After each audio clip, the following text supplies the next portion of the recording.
আসসালামু আলাইকুম। সাথে সবাইকে জানাই শুভ সকাল। সকাল বাজে 7টা আর সকালবেলার রোদটা আমার বাগানে পড়েছে।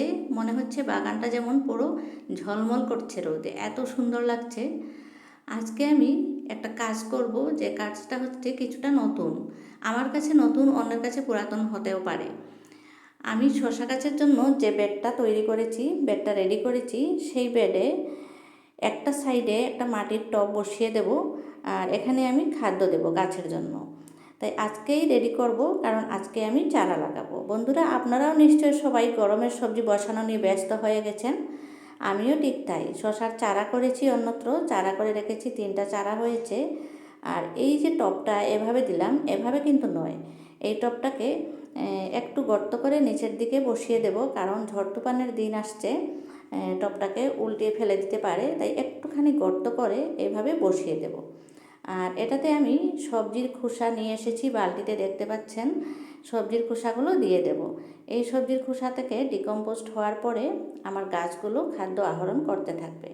এভাবে অনেকেই দেন দেখেছি, আমিও দিয়েছি আগে। আর এবার আমি একদম প্রথমে গাছ বসানোর আগে দিয়ে দিচ্ছি, বাকিগুলোতে অবশ্য পরে দিয়েছিলাম। এখানে রয়েছে সবজির খোসা, পেঁয়াজ রসুনের খোসা, সমস্ত কিছু আমার কিচেন ওয়েস্ট যেগুলো বের হয় সব জমা করে রাখি আমি। আর এগুলো আমার গাছের জন্য খুবই উপকারী খাদ্য। এই যে দিয়ে দিলাম। তারপরে এগুলো যাতে খুব তাড়াতাড়ি ডিকম্পোস্ট হয়ে যায়, তার জন্য আমি কিছু গোবরের সার এখানে ছিল উপরে রাখা, এগুলো আমি দিয়ে দিচ্ছি। এই গোবর সারগুলো আমি মাটির সাথে মিক্স করে এখানে দিয়েছি গাছ লাগানোর জন্য। আর এগুলো দেওয়াতে কী হবে, তাড়াতাড়ি ডিকম্পোস্ট হয়ে যাবে, আর তার যে রসটা সেটা আমার গাছগুলো আহরণ করতে পারবে। এখানে আমি একটা ছোট্ট করে গর্ত করে নিচ্ছি, কারণ গাছের চারা রয়েছে আমার কাছে 3টা, আর এই 3টা আমি এখানে বসিয়ে দেব। 3টা চারাই আমার রেডি হয়ে গেছে। চলুন এবার চারাগুলো নিয়ে আসি। চারাগুলো আমি ছায়াযুক্ত জায়গাতে রেখেছিলাম, আজকেই প্রথম রৌদ্রে নিয়ে আসলাম। শশার চারা অনেকটা লাজুক, মানে খুব সাবধানে করতে হয়, লাউয়ের চারার মতন। খুব সাবধানে না করলে কিন্তু চারাগুলো মরে যায়। এইভাবে খুব ধীরে ধীরে আমি উঠিয়ে একটু মাটি সহ বসিয়ে দিলাম। আর শশার একদম পুরোপুরি সিজন চলে এসেছে। আপনারা সবাই নিশ্চয়ই শশা গাছ বসাচ্ছেন, অনেকের গাছে শশা ধরেছেও। আমি আজকেই বসাচ্ছি। এই বেডে আমি দিলাম 3টা। বেডটা আমি খুবই হালকাভাবে রেডি করেছি।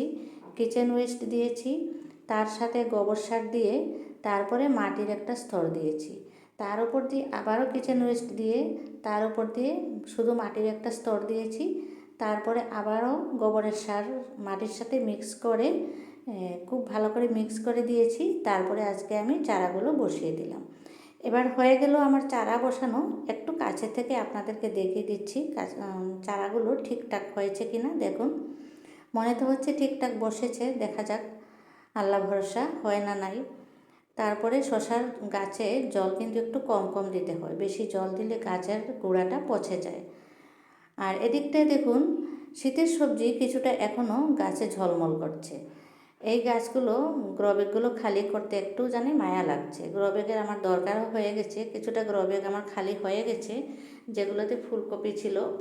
আর এদিকটায় আমি পুরনো মাটিগুলো, গ্রোব্যাগের মাটিগুলো ঢেলে দিয়েছি, মাটিগুলো শুকিয়ে নিচ্ছি। এই মাটিগুলো শুকিয়ে নিয়ে সার টার মিক্স করে আবার গ্রোব্যাগগুলো রেডি করব।